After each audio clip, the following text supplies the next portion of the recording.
안녕하세요. 오래전 이혼의 아픔을 겪고 지금은 제 2의 인생을 살고 있는 여자입니다.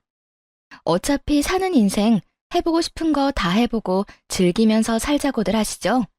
참 좋은 말이지만 어떤 면에선 그것만큼 무서운 말이 또 없다는 걸 경험으로 알게 되었는데요. 자신의 처지는 생각지도 않고 해보고 싶은 일은 뭐든 다 하고 살던 인간들을 가족이라는 테두리 안에 둔 적이 있었어요. 그땐 정말 눈앞에 펼쳐진 모든 일이 너무나도 현실 같지 않아 몇 번이고 확인하고 또 확인했던 기억이 아직도 생생하네요. 그 염치도 없고 생각도 없는 인간들 중 남편만큼은 그래도 처음부터 그런 한심한 인간이었던 건 아니었어요. 아니, 처음에는 본 모습을 꺼내 보이지 않았다는 것이 더 정확하겠네요. 남편은 형편이 넉넉하지 않은 집안의 장남이었는데 그래서 그런지 검소함이 몸에 배인 사람이었어요. 남편과는 달리 남동생과 여동생은 사치가 심한 편이었죠. 서방님은 결혼을 할 때 모은 돈이 별로 없어 그렇지 않아도 없는 시댁살림에 기둥뿐 아니라 뿌리까지 뽑아 장가를 갔고 하나 남은 시누이는 번 돈은 모조리 사치하는 데 써버려 적금이란 먼 나라 이야기였고요. 아가씨, 이 가방 진짜 비싼 가방 아니에요? 이건 또 언제 산 거예요? 이번에 미용실 그만두면서 퇴직금 조금 받았죠. 퇴직금 나오는 기간까지 버티느라 얼마나 힘들었는데요. 마지막 월급이랑 퇴직금 모자라는 건 카드 긁었어요. 진짜 예쁘죠? 정말이지 빚내서 살만하다니까. 예쁘긴 한데 아가씨한테 굳이 당장 필요한 것도 아닌데 빚까지 내서 사는 건 좀 아니지 않아요? 아가씨도 얼른 돈 모아서 시집갈 준비해야죠. 비혼주의도 아니고 시집은 가고 싶다면서요. 아니, 시집 가기 전에 미용실 열고 싶다고 했던 건요? 이렇게 써서는 절대 미용실 못 열어요, 아가씨. 언니, 또 시작이에요? 그냥 예쁘다, 부럽다 하면서 장단 좀 맞춰주면 어디가 덧나는 것도 아니고. 왜 매번 그딴 말로 좋은 기분 다 망쳐놔요? 그딴 말이 아니라 다 아가씨 생각해서 하는 말이라고요. 정말 돈 필요할 때 돈 없어서 후회하지 말고 지금부터라도 사치 좀 그만하라고요. 아, 싫어요. 그리고 전 사치라고 생각하지도 않거든요. 다 필요해서 사는 거고, 사고 나면 스트레스도 풀린다고요. 그러니까 언니도 더는 나한테 잔소리 좀 하지 마세요. 기껏 걱정돼야 하는 말에 시누이는 짜증만 내기 일쑤였고 어느 순간부턴 말도 꺼내지 않게 되더라고요. 지금 생각하면 남편 역시 똑같은 인간이구나 싶지만 아무것도 몰랐던 그땐 내 남편은 저렇지 않아서 정말 다행이라는 생각을 참 많이 했던 것 같아요. 그 정도로 남편에 대한 믿음과 결혼 생활의 만족도가 높은 편이었고 남은 날들도 변함없이 그럴 것이라 믿어 의심치 않았죠. 하지만 시간이 흐르면 흐를수록 남편의 본 모습이 나오기 시작했네요. 점점 말을 함부로 하고 돈을 펑펑 쓴다 싶더니 할아버지가 돌아가시던 해에는 슬슬 본색을 드러내더군요. 사건의 시작은 아들 부잣집의 막내딸인 저를 유난히도 예뻐해 주시던 할아버지가 돌아가실 때 남긴 유산을 받으면서였어요. 할아버지는 평생 모은 재산이 꽤 있으신 편이었는데 오빠 3명에겐 현금을 그리고 저에겐 땅을 남기셨다고 하시더라고요. 시골이긴 하지만 꽤 큰 평수의 땅 말이에요. 막상 땅을 받은 당사자인 저는 그저 슬픔에 젖어 그런가 보다 하는데 상관도 없는 남편이 화를 내기 시작했어요. 할아버님은 당신을 예뻐하신 게 맞긴 맞아? 당신은 옆에서 다 지켜봐 놓고서도 몰라? 그런데 그건 갑자기 왜 물어? 예뻐했다고 하기엔 물려주신 게 너무 이상하잖아. 형님들은 다 현금으로 주고 당신만 땅이란 게 말이나 돼? 제일 예뻐하는 손녀한테 돈을 몰아주고 손자들한테 땅을 나눠주던가 하셨어야지. 이게 뭐야? 돈도 안 되는 구석진 시골 땅, 값어치도 없고. 가지고 있으면 돈만 잡아먹는 골칫덩이 땅이잖아. 돌아가시는 그 순간까지 저를 생각하며 남긴 땅을 저딴 식으로 말하니 화가 나더라고요. 이 사건이 있기 전까진 점점 변해가는 남편의 모습을 보며 그럴 수도 있다. 사는 게 팍팍해서 그런 것이라고 이해하려 애썼는데 더는 이해하고 싶지도 않은 심정이었죠. 골칫덩이든 금싸라기든 당신하고는 아무 상관없는 내 땅이니까 당신은 더 이상 말도 하지 말고 상관하지도 마. 무슨 말을 그렇게 해? 부부는 일심동체. 몰라? 당신 재산이 곧 내 재산이고 너무 손해가 큰 것 같길래 안타까워서 한 말인데 그걸 그렇게 말하면 내가 얼마나 섭섭하겠어? 부부는 일심동체라는 말은 돈에만 한정된 말인가 봐. 나는 마음이 너무 아파서 재산 이런 건 생각도 안 나는데 당신은 오로지 돈 하는 걸 보니 말이야. 그리고 난 당신이 그렇게 무시하는 할아버지 유산 당신이랑 나눠 쓸 생각도 없어.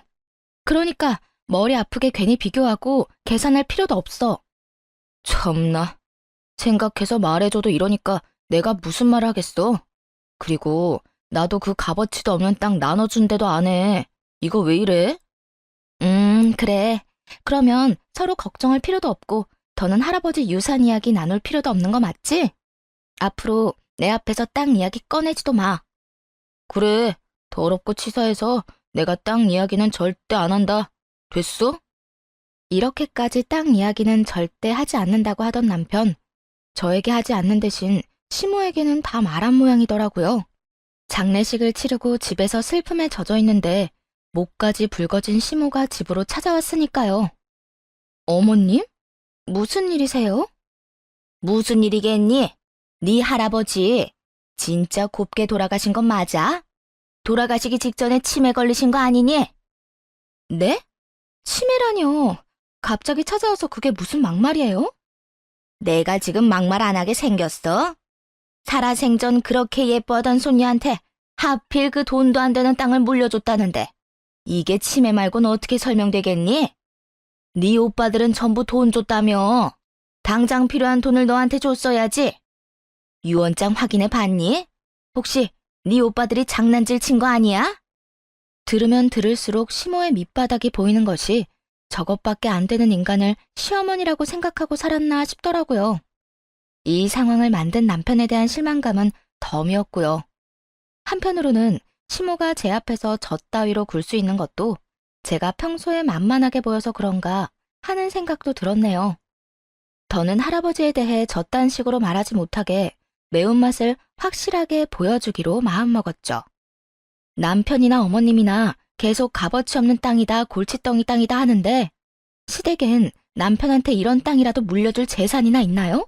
아니, 굳이 땅이 아니라도 뭐 득될 만한 뭐라도 물려줄 게 있어요?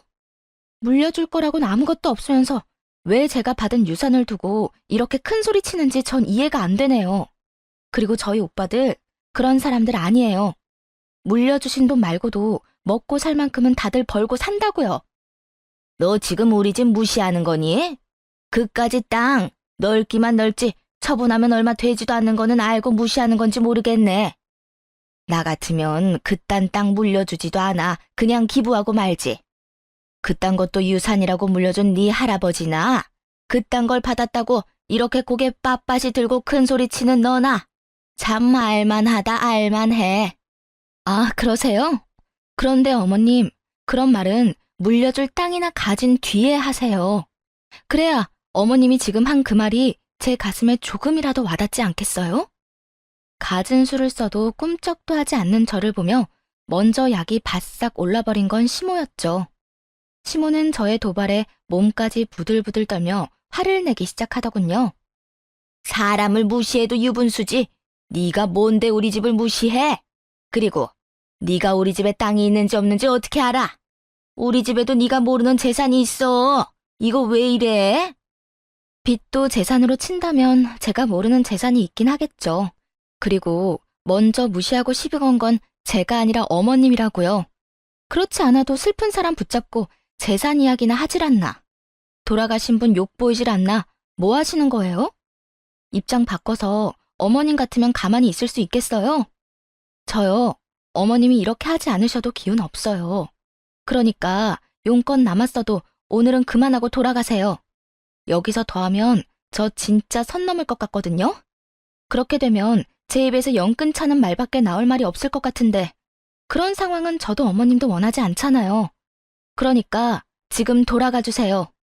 할 말이 많아 보이는 시모는 영끈찮은 말까진 듣고 싶진 않았는지 애꿎은 입만 잘근잘근 씹어대며 돌아가더라고요.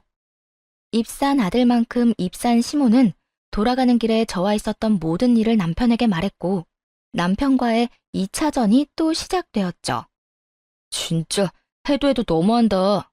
어떻게 우리 엄마한테 그딴 식으로 말할 수가 있어? 물려줄 땅이라도 가지고 말하라고? 빚도 재산이면 재산이 있어? 당신 진짜 제정신이야? 우리 엄마 당신 시어머니야. 그냥 좀 아는 옆집 아줌마 아니라고. 당신 말 한 번 잘했네. 차라리 그냥 좀 아는 옆집 아줌마였다면 나도 그렇게까지 말하진 않았겠지. 어떻게 시어머니나 된다는 사람이 그렇지 않아도 힘든 며느리한테 할아버지가 돌아가시기 전에 치매 걸린 게 아니냐. 그딴 땅을 물려준 걸 보면 제정신 아닌 게 분명하다. 이딴 말을 해? 당신도 마찬가지야. 당신 그 이야기 꺼내지도 말랬더니 그 사이에 당신 엄마한테 가서 다 일러? 그딴 땅 필요 없다고 하더니 왜 그딴 말을 전해서 사람 힘들게 해? 내가 내 입으로 내가 말한다는데 그것도 허락받고 해야 하냐? 그리고 우리 엄마도 오죽했으면 그렇게 달려와서 그런 말까지 했겠어. 글쎄, 난 괜찮다니까? 난 아무 상관없다는 말을 몇 번이나 해야 알아들을 거야. 진짜 마지막이야.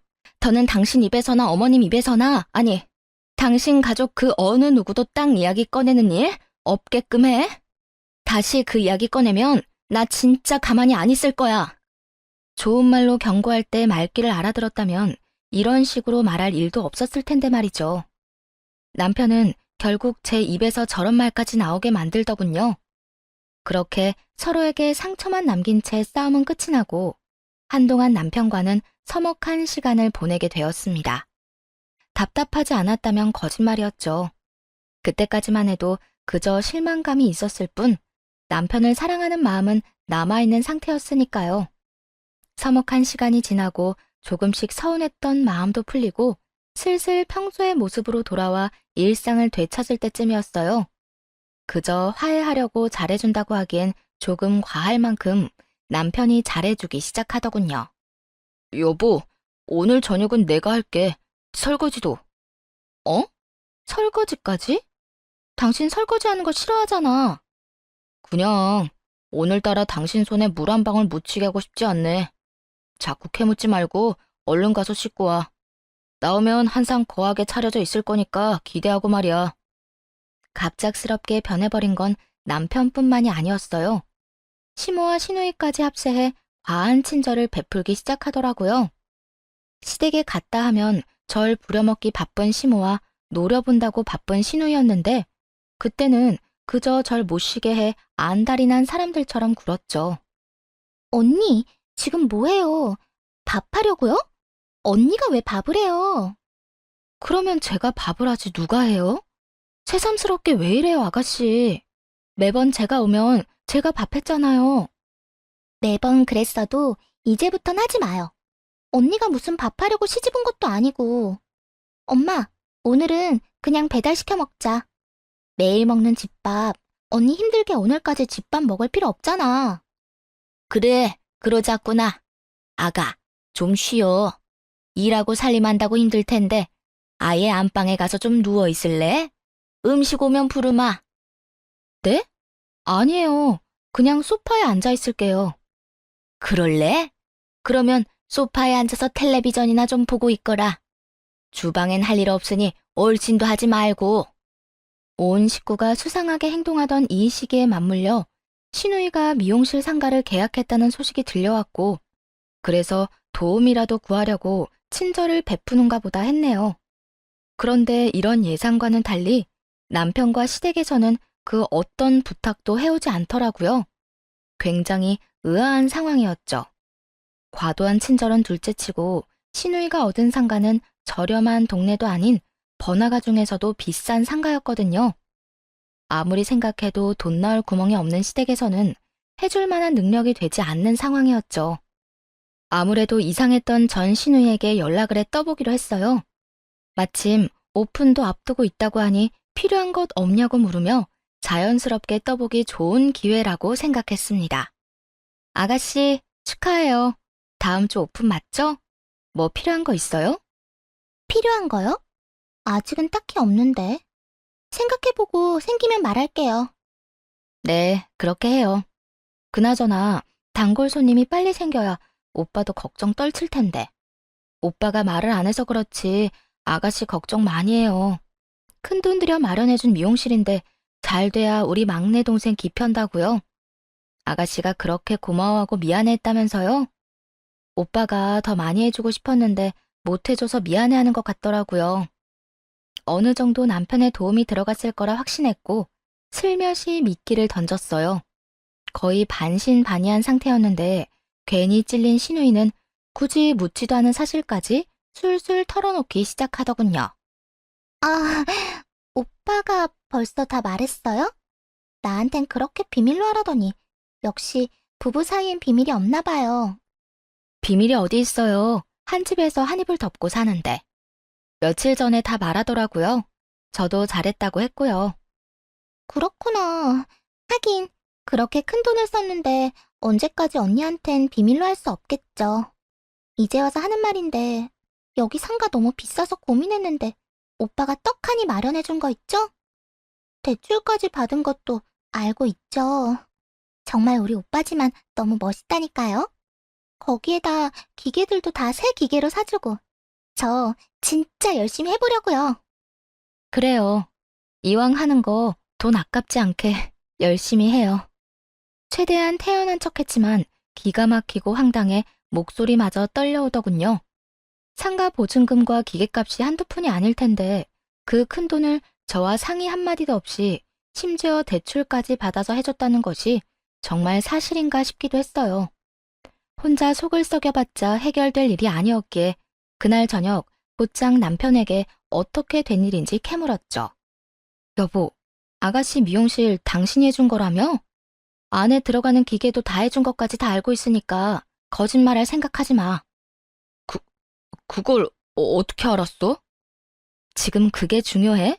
도대체 무슨 생각으로 그런 짓을 한 거냐고. 대충 계산해도 한두 푼이 아닌데 그것도 대출까지 받아서. 그 이자를 어떻게 감당하려고 그런 거야? 정말 화가 난 상태였고 남편도 큰일이 났다 싶었는지 무릎을 꿇고 눈물까지 흘리며 상황을 설명하기 시작했어요. 우선 당신한테 아무 말도 안 하고 혜수한테 그렇게 큰 돈 쓴 거 정말 미안하게 생각해. 그런데 당신도 잘 알잖아. 혜수, 자기 밥벌이도 못하고 정신 못 차리고 살았던 거. 그런 애가 유일하게 잘하는 게 미용인데 그걸로 자기 살 길 정도는 열어주고 싶었어. 그래서 나한테 말도 안 하고 그딴 짓을 했단 말이야? 미안해. 그런데 당신이 생각하는 것만큼 큰 돈 쓰지 않았어. 보증금이 적은 대신 월세가 비싸서 목돈 들어간 것도 아니고 기계도 생각보다 많이 사지도 않았어. 대출받은 것도 내가 3개월만 갚으면 나머지는 혜수가 책임지고 갚는다고 각서도 썼고 말이야. 각서 보여줄게. 남편은 신우이와 쓴 각서까지 보이며 용서를 구해왔고 각서를 살펴보니 남편의 말이 거짓말 같진 않더라고요. 금액과 함께 3개월 이후엔 신우이가 대출금 변제를 책임지겠다는 내용이 있기도 했고요. 일단 알겠고 앞으로 어떻게 될지 지켜볼 거야. 그리고 당신도 이 자리에서 나한테 약속해줘. 무슨 일이 있어도 나한테 손 벌리거나 피해주지 않겠다고 말이야. 물론이지. 이 문제는 내가 다 알아서 해결할 테니까 당신은 신경 쓸 필요도 없어. 맹세할 수 있어. 여보, 고마워. 진짜 고마워. 화는 났지만 남편의 행동이 이해되지 않는 건 아니었어요. 저였더라도 동생을 도와주고 싶었을 테니까요. 거기에다 조금의 실력만 있다면 망할 수 없는 자리였던 터라 약속대로 3개월 후부턴 신우이가 그 대출금을 갚을 수 있을 거라 믿기도 했었고요. 그런데 이런 예상에 한 가지 변수가 생겨났습니다. 그건 없어도 너무 없는 신우이의 실력이었어요. 얼마나 실력이 없으면 개업 효과도 통하지 않더라고요. 처음 다녀간 손님이 엄청난 악플을 달았고 뒤이어 온 손님들의 반응도 별반 다르지 않았죠. 손님들의 반응이 그러면 잘못된 점을 고칠 생각해야 정상인데 아가씨는 그저 손님 탓, 장비 탓만 하고 있는 모양이었어요. 아가씨 미용실 검색해봤더니 반응이 너무 안 좋던데. 당신 알고 있어? 그렇지 않아도 혜수 전화 와서 우는 소리 하더라. 예민한 손님이 왔었는데 그날따라 기계도 말을 안 들어서 고생 좀 했다고 하더라고. 그래? 그런데 찾아보니까 불만 가지는 사람이 한두 사람이 아니던데, 아가씨 좀 더 배워야 하는 거 아니야? 아니면 다른 방법을 좀 연구하던지 말이야. 회수 말로는 손님들이 유난히 예민하다고 하니까 좀 더 기다려보자. 언젠가는 정상적인 손님이 오겠지. 제가 보기엔 상황이 꽤 심각해 보였는데 남편과 시누이는 대수롭지 않게 생각하는 듯 하더라고요. 그 안일한 생각 덕에 미용실엔 노랫소리만 가득했고 대박 날 거란 기대로 가득했던 미용실은 어느새 월세만 잡아먹는 상가가 되어버리고 있었습니다. 돈을 잡아먹는 건 월세뿐만이 아니었어요. 어쩌다 온 손님의 머리카락을 다 태워먹어 합의금까지 물려주게 생겼다고 하더라고요. 남편의 말을 들어보면 그나마 실력은 있다고 들었는데 도대체 그 실력으로 어떻게 미용실 열 생각을 다 했나 싶을 정도로 최악인 실력이었죠. 월세 낼 돈도 없는 시누이인데 합의금을 어떻게 마련하려나 했더니 역시나 남편이 해줬더라고요. 어려운 동생을 도울 수는 있다고 생각해요. 하지만 제가 화가 난 포인트는 선 도움, 후 통보로 일관하는 남편의 행동이었죠. 정확히는 통보도 아니었어요. 생활비 통장에서 갑자기 큰돈이 빠졌길래 닥달하니 그제야 말을 하더라고요. 여보, 이 돈 어디에 썼어? 현금으로 빼갔는데 뭘 산 거야? 아니, 그게 회수 합의금 해줬어. 당신 얼마 전에 나한테 무릎까지 꿇고 빈 거 기억 안 나? 그때 나한테 뭐라고 그랬어? 다신 이런 일 없을 거라며. 그렇게 큰 금액도 아니고 워낙 급한 상황이라 나도 어쩔 수가 없었어. 아무리 급해도 말을 했어야지, 말을. 당신이 계속 이런 식이면 내가 당신을 어떻게 믿어? 이제 시댁에 무슨 일 생길 때마다 당신이 다 해결해줬다고 생각하고 내가 당신 추궁하고 그렇게 피곤하게 굴어도 당신은 상관없는 거야? 그건 아닌데 나도 정말 급했다고. 당신 말대로 불과 얼마 전에 그런 일이 있었는데 내가 오죽 급했으면 당신한테 말도 못하고 돈부터 해줬겠어. 언제 들켜도 이상하지 않은 생활비 통장에서 돈 빼내면서? 그냥 좀 이해해주면 안 돼? 혜수도 나도 당신한테 말을 제대로 못해서 그렇지 요즘 힘들어. 장사는 마음처럼 잘 되지도 않지. 그런 와중에 손님한테 합의금도 해줘야 하지. 월세는 달마다 나가지 미칠 지경이라고. 남편은 도리어 큰 소리를 치며 하소연을 하기 시작했어요. 눈물까지 흘리며 용서를 구할 땐 불쌍하기라도 했지. 그땐 정말 한 대 올려붙이고 싶더라고요. 이런 심정을 대변하듯 제 목소리 역시 남편 못지않게 높아지고 있었죠. 그게 내 탓이야?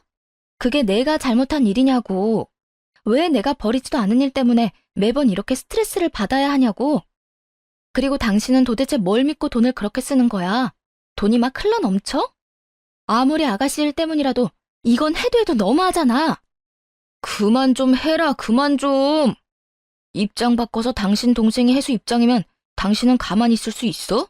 아니잖아. 당신도 도와줬을 거잖아. 나도 그런 생각이 들어서 아가씨 미용실 해줬다고 했을 때 그냥 넘어간 거였어. 그런데 지금은 상황이 다르잖아. 그땐 희망이라도 있었지. 지금 아가씨 미용실에 무슨 희망이 있어? 하루라도 빨리 문 닫고 정리하는 게 득인 상황에 머리 감기는 알바까지 쓰고 그게 뭐 하는 짓이냐고. 그래, 당신 잘났다 잘났어. 셈이 빨라서 참 좋겠다. 그렇게 잘난 당신은 그냥 신경 쓰지 마. 앞으로 나도 생활비에는 손도 안 대고 내가 알아서 다 해결할 테니까.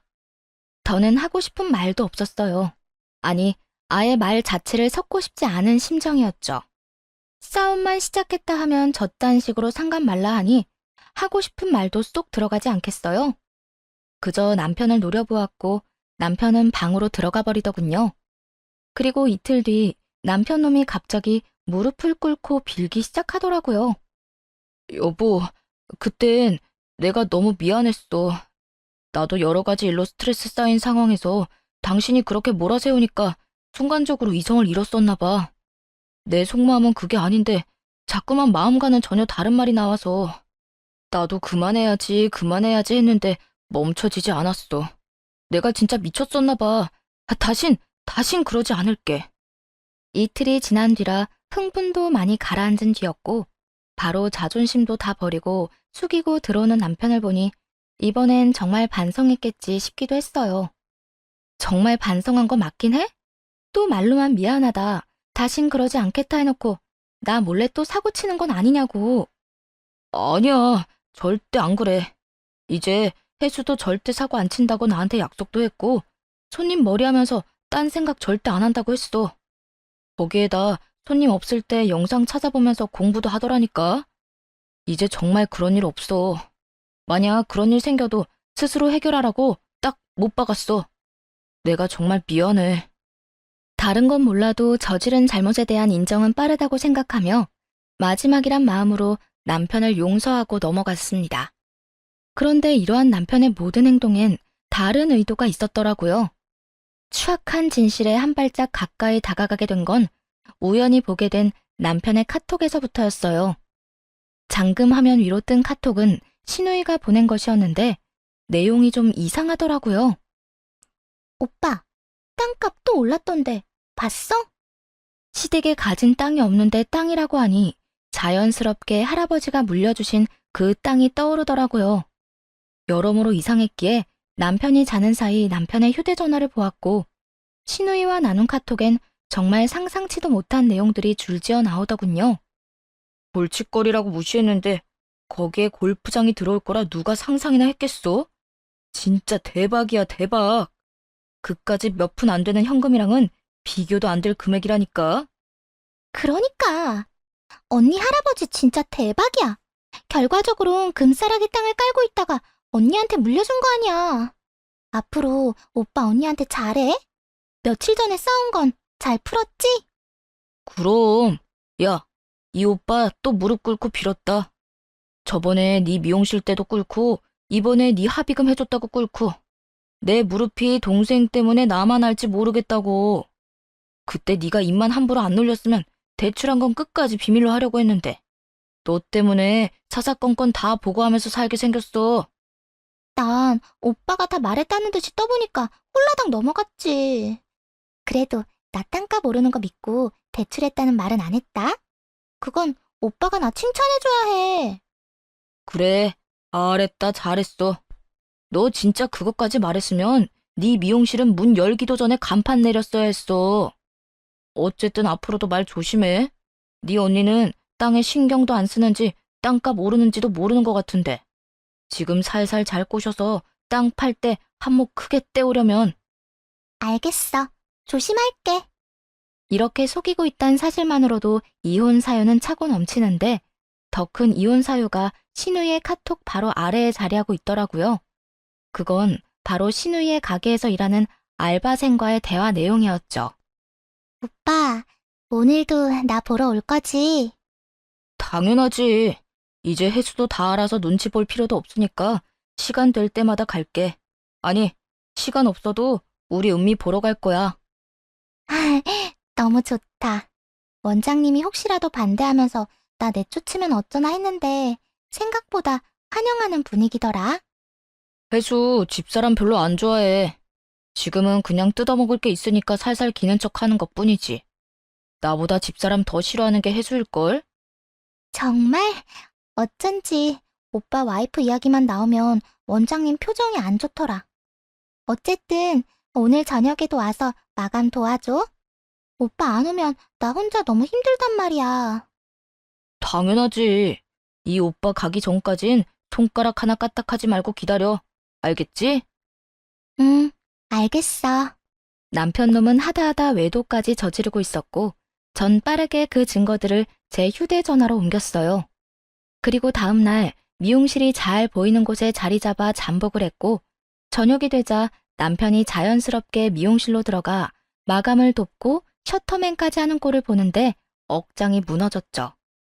마감을 끝낸 두 사람은 자연스럽게 상간녀의 집으로 향했고 그곳에서 12시가 조금 되기 전 남편이 나오더라고요. 최근 들어 야근이 잦다 싶더니 그 이유가 그곳에 있더군요. 이제 남은 것은 이혼 한 가지뿐이었어요. 남편 놈이 다른 대안을 찾지 못하게 조용히 이혼을 준비해서 남편 회사로 소장을 보냈네요. 상간녀 소송도 했고 신우이에게 위자료 청구 소장도 보냈고 말이죠. 소장들이 주인을 찾아 잘 전달되었는지 남편과 시누이가 사이좋게 찾아오더라고요. 그리고 눈물 없이 들을 수 없는 사연을 늘어놓으며 빌기 시작했습니다. 여보, 이혼 소장 왔던데 갑자기 이혼은 무슨 이혼이야? 갑자기 무슨 이혼은? 너 바람 피우고 있잖아. 거기에다 우리 할아버지 땅 팔아서 크게 한몫 챙길 계획도 세웠고 소장에 다 적혀 있는데 안 읽어봤어? 읽어봤어. 읽어봤는데 아무래도 당신이 너무 큰 오해를 하는 것 같아서. 우선 왜도 아니야. 난 그냥 혜수가 열심히 하길래 좀 도와주려고 가게 마감 좀 도와준 것뿐이야. 그러면서 알바생이랑 또 친해졌고. 그리고 땅은 가격이 올랐다길래 좀 알아본 것뿐이야. 내가 먼저 알아보고 당신한테 제대로 알려주려고 그랬던 거라고. 당신은 내가 확실한 증거도 없이 이혼하자고 생각하나 본데 나 당신이 어떤 생각으로 어떤 짓을 하고 다녔는지 증거 다 가지고 있어. 그러니까 허튼 수작 그만 부리고 이혼할 준비나 해. 증거 이야기가 나오자 남편은 무조건 잡아떼기 작전에서 무조건 빌기 작전으로 바꾸기 시작했어요. 여보, 나 한 번만 살려줘. 나 지금 당신이랑 이혼하면 정말 큰일 나. 내가 그 여자랑도 정리하고 앞으로 반성하는 의미로 당신 말 잘 들으면서 살게. 그러니까 나랑 이혼은 하지 말아줘. 지금 당신이랑 이혼하면 내 대출금이랑 카드빚은 어떻게 해? 언니, 우리 오빠랑 이혼하면 정말 큰일 나요. 그러지 말고 마음 좀 돌려주세요. 위자료 청구한 것도 없던 일로 좀 해주고요. 그렇지 않아도 오빠하고 나 대출금 갚는다고 힘든데 이 돈을 어디서 구해요? 그래 여보.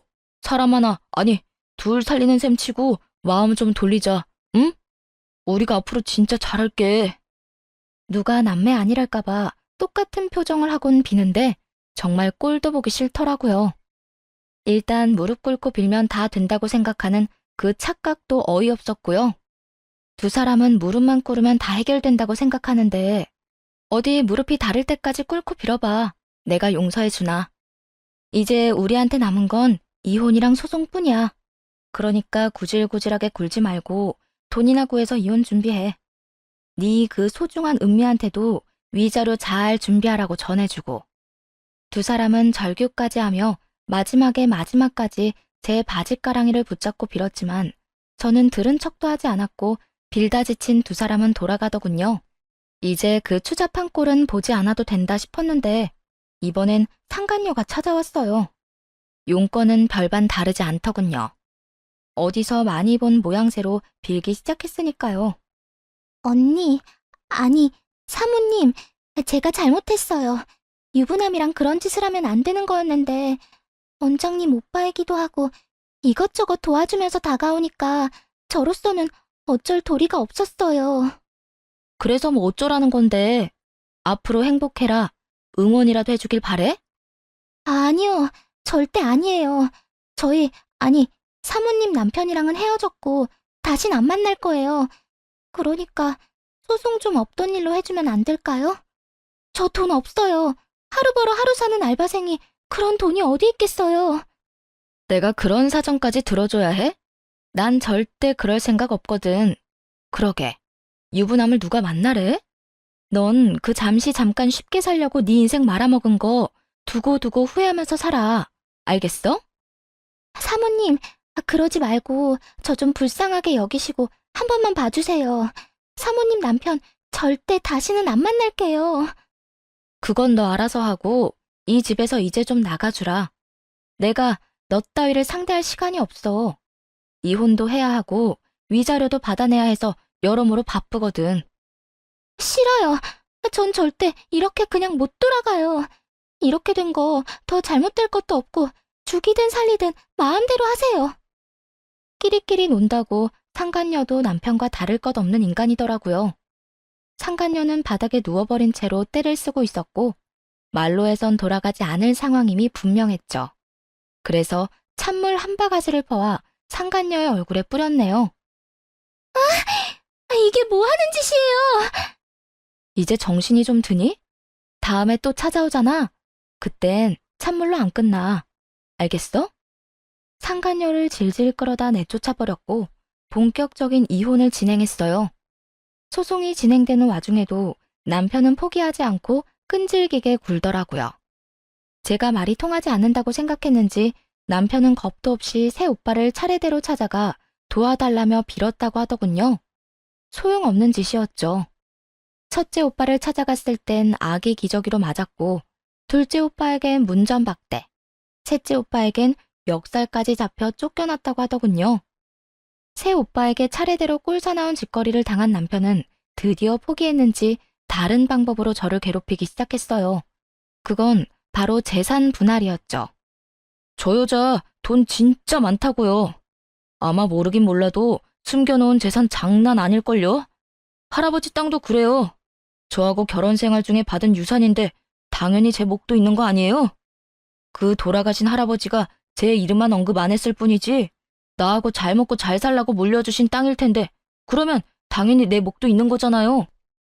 이처럼 남편은 말도 안 되는 논리를 펼치며 끈질기게 재산 분할을 요구했지만 택도 없는 일이었네요. 반성은 하지 않고 재산만 뜯어가려는 남편놈을 괘씸하게 여겼는지 재판부는 큰 위자료를 내라고 선고했으니까요. 신우이는 남편보다 더 뻔뻔하기 짝이 없더군요. 전 진짜 아무것도 몰랐다고요. 두 사람이 눈 맞은 걸 제가 무슨 수로 알겠어요? 땅 이야기도 그래요. 제 땅도 아니고 제가 가격이 오르는지 내리는지 어떻게 알겠냐고요. 전 정말 억울하다고요. 증거가 떡하니 있는데도 불구하고 자신은 모든 것을 몰랐다고 일관하더군요. 그 바람에 더 많은 위자료를 토해내게 되었죠. 상간녀는 생각보다 순순히 잘못을 인정하고 위자료를 지급했고 그렇게 길고 길었던 소송을 끝내고 이혼을 하게 되었네요. 저와 이혼을 하고 난 후 전 남편은 혼자선 도저히 살기 싫었는지 상간녀를 붙들고 늘어졌다 하더군요. 하지만 상황 파악이 빠른 상간녀는 그런 전 남편을 매몰차게 뿌리치고 도망쳐버렸다고 전해 들었어요.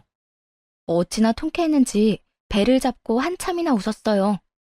통쾌한 결말은 그것이 끝이 아니었죠. 전 신우이의 가게는 전 남편의 도움이 끊겨버리자 빠르게 망했고 월세가 밀린 탓에 보증금도 제대로 돌려받지 못하고 쫓겨났다고 하더군요. 그야말로 빚 잔치의 시작과도 같았어요. 하루가 무섭게 망해가는 두 사람과는 달리 저는 두 사람 덕에 좋은 타이밍에 땅을 처분할 수 있었고요. 땅을 팔고 얼마 지나지 않아 전 남편이 찾아오더라고요. 거지가 다 됐을 거라 생각했는데 생각보단 잘 차려입고 볼만한 모습으로 찾아왔더라고요. 빚쟁이한테 쫓겨다니는 줄 알았더니 생각보다 괜찮아 보이네. 그 빚 다 갚았어. 보시다시피 내가 요즘 좀 잘 나가. 이렇게 시작된 전 남편의 있는 척은 꽤 긴 시간 이어졌어요. 그래? 아쉽네. 그냥 쫄딱 망해서 두고두고 후회하길 바랬는데 말이야. 당신은 여전하네. 그 직설적인 말투. 내가 그런 당신을 참 많이 좋아했었지. 과거 회상이나 하자고 찾아왔어? 시간 없으니까 할 말이나 해. 소문 아직 못 들었나 본데 나 회사 그만두고 사업 시작했어. 운 좋게도 보다시피 꽤 잘 되고 있고 말이야. 돈도 생기고 마음의 여유도 생기니까 당신 생각 많이 나더라. 나랑 살면서 제대로 된 호강도 못 시켜줬단 생각에 후회도 많이 되고 말이야. 당신이랑 살 때 내가 지금처럼 여유가 있었더라면 내가 그렇게 못난 짓을 했을 리도 없었을 테고. 그랬다면 우리가 그렇게 이혼도 하지 않았겠지. 전 남편은 갑자기 어울리지도 않는 슬픈 눈을 하며 반성하는 척 말을 해왔고 그 모든 상황이 그저 짜증이 날 뿐이었어요. 당신도 여전하네. 같은 말 계속하게 만드는 거. 내가 몇 번을 말해야 대답할 건데? 왜 찾아왔는지나 빨리 말하라고. 시답지 않은 말이나 해대던 전 남편은 제 닭달에 그제서야 준비한 말을 꺼내놓기 시작하더군요. 알겠어. 성질 급하기는. 내가 오늘 이렇게 찾아온 이유는 우리 다시 잘해보자는 말 하려고 왔어. 뭐? 잘해보자는 건 다시 결혼이라도 하잔 이 말이야? 결혼식까지 하고 싶다면 해도 되고 당신 하고 싶은 대로 다 해도 되니까 우리 다시 같이 살자. 내가 이번엔 당신 호강시켜줄게. 호강? 네가 나를 어떻게 호강시켜줄 건데? 넌 여전히 내가 우습구나. 내가 모를 줄 알아? 너 사업한다고 회사 그만둔 게 아니라 빚쟁이들 때문에 회사 그만둔 거. 그리고 빚 다 갚기는 무슨? 너 빚 아직도 다 못 갚아서 빚쟁이들한테 쫓기고 있는 거 다 알고 있거든? 아니야. 나 진짜 성공했거든. 내가 한 달에 버는 돈 알면 당신 깜짝 놀랄 텐데. 한 달에 버는 돈이 있긴 해? 내가 듣기론 땡전 한 푼 못 벌고 도망만 다니고 있다던데. 그래요. 전 남편의 실상은 제대로 빚 한 푼 갚지 못하고 있는 빚쟁이 신세였어요. 그런 주제에 꼴에 머리를 써 갖은 있는 척을 하며 저를 어떻게 해서든 꼬셔보려 했던 것이었죠. 그런 얄팍한 수에 넘어갈 거라 생각한 전 남편이 참 한심하기 짝이 없더라고요. 전 남편은 모든 것을 들통났다 싶어지자 여전히 빠르게 태세를 바꿔 빌기 시작하더군요. 나 돈 좀 빌려주라. 당신 말대로 나 빚쟁이한테 쫓기느라 제대로 된 일도 못하고 그러다 보니까 빚만 늘고 이러다 진짜 죽을 것만 같아. 다 바라는 것도 아니고 진짜 급한 거 그것만 좀 해결해줘. 그것만 해결해주면 내가 무슨 수를 써서라도 갚아줄게. 당신 진짜 뻔뻔하다. 방금까진 그렇게 성공한 사업가인 척 하더니 뭐? 돈을 빌려줘? 내가 빌려줄 거라 생각해? 물론 내가 한 짓 생각하면 당신이 절대 안 빌려줄 거란 건 알고 있지만 그동안 우리가 함께했던 세월을 생각해봐. 우리 행복했잖아. 우리 마음만큼은 진심이었잖아. 그 좋았던 시간들 생각해서도 급한 불만 좀 꺼주면 안 될까? 안 돼. 싫어. 절대로 안 해줄 거야. 그러니까 이딴 말도 안 되는 짓거리까지 하면서 나 찾아오는 짓 좀 하지도 마. 얼굴 보는 것만 해도 곤욕인 사람인데 왜 찾아와서 시간 낭비까지 하게 만드는 거야? 나 당신하고 이러고 있을 시간이 너무 아까워. 그러니까 돈 좀 해주면 되잖아. 들어보니까 땅도 좋은 가격에 팔았다고 하던데. 나한테 줄 돈 정도야 당신한텐 푼돈이잖아. 째째하게 굴지 말고 좀 도와주라. 어? 째째? 난 너한테 10원짜리 동전 하나도 아까운 사람이야. 또 똑같은 말 해야 해? 나 당신한테 줄 돈 없다니까. 제발 좀 가. 전 남편을 끌어내려 했지만 꿈쩍도 하지 않더라고요. 그러자 지겹지도 않은지 또 그 가벼운 무릎을 꿇고 빌기 시작했고 똑같이 흘러가는 상황에 하품이 다 나올 지경이었죠. 뒤이어 벌어질 일이야 불보듯 뻔한 일이었고 그냥 전 남편이 가장 무서워하는 셋째 오빠를 불렀네요. 집으로 온 오빠는 바닥에 껌처럼 붙어있는 전 남편에게 득달같이 화를 내기 시작했습니다. 너 이 자식, 여기가 어디라고 찾아와서 내 동생 귀찮게 해? 내가 너 내 동생 앞에 다시는 나타나지도 말라 했지? 길거리에서 마주치더라도 피해 다니란 내 말 못 들었어? 형님, 저 그렇게 미워하지만 말고 불쌍하게 좀 봐주세요. 저 진짜 오갈 데도 없고 불쌍한 처지라고요. 뭐? 불쌍? 진짜 불쌍한 처지가 어떤 건지 한번 보여줘? 오빠는 전 남편에게 다가갔고 오빠가 가까워지자 겁이 났던 전 남편은 불이 나게 도망치더군요. 그 후론 다시 찾아오진 않았고요. 정말 마지막까지 꼴사나웠죠. 그렇게 연을 끊고 사연을 쓰는 지금까지 8년이란 세월이 흘렀네요. 하루를 사는 게 때론 1년보다 길게 느껴질 때도 있었는데 8년이란 시간은 생각보다 빨리 흐른 것만 같은 느낌이에요. 그 짧고도 긴 세월 동안 재혼도 했고요. 지금은 한 아이의 엄마가 되었네요. 저를 새로운 출발선에 서게 해준 사람은 다름 아닌 셋째 오빠의 가장 친한 친구인데요. 혼자 있던 제가 걱정이 됐는지 새언니가 저를 자주 집으로 불렀고 그곳에서 우연히 놀러온 남편을 만나게 되었습니다. 남편은 제게 첫눈에 반했다며 꽤 오랜 시간 오빠를 설득했다고 하더라고요. 결국 그렇게 오빠에게서 제 연락처를 알아내 연락했고 저흰 2년의 연애를 하고 결혼까지 하게 되었죠. 문득 돌싱녀인 저의 어떤 점이 그렇게 좋았냐고 물어본 적이 있어요. 그랬더니 대수롭지 않게 이렇게 말하더군요. 돌싱녀든 아니든 그게 무슨 상관이야. 처음 보는 순간에 다른 사람은 다 안 보이고 자기만 보이는데. 그러면 게임 끝난 거야. 그리고 돌싱녀면 어때? 이혼한 게 무슨 큰 죄도 아니고 하물며 자기가 남의 눈에 눈물 나게 하고 한 이혼도 아니었으니 나한텐 더 상관없었어. 그저 내 눈에 예쁜 자기를 누가 채가기 전에 하루라도 빨리 내 옆에 두고 싶었을 뿐이야. 그래서 하는 말인데, 우리 결혼할래? 이렇게 예쁘게 말하는데 결혼을 안 할 수가 없겠더라고요. 그렇게 오빠의 가장 오래된 친구이자 그만큼 믿을 수 있는 사람과 결혼하게 되었고, 친정 가족보다도 절 많이 사랑해주는 남자와 살게 되었네요. 지금은 딸에게 그 사랑을 조금 빼앗긴 것 같아 섭섭해질 때도 있지만, 여전히 저를 보는 눈빛에서 느껴지는 애정에 또다시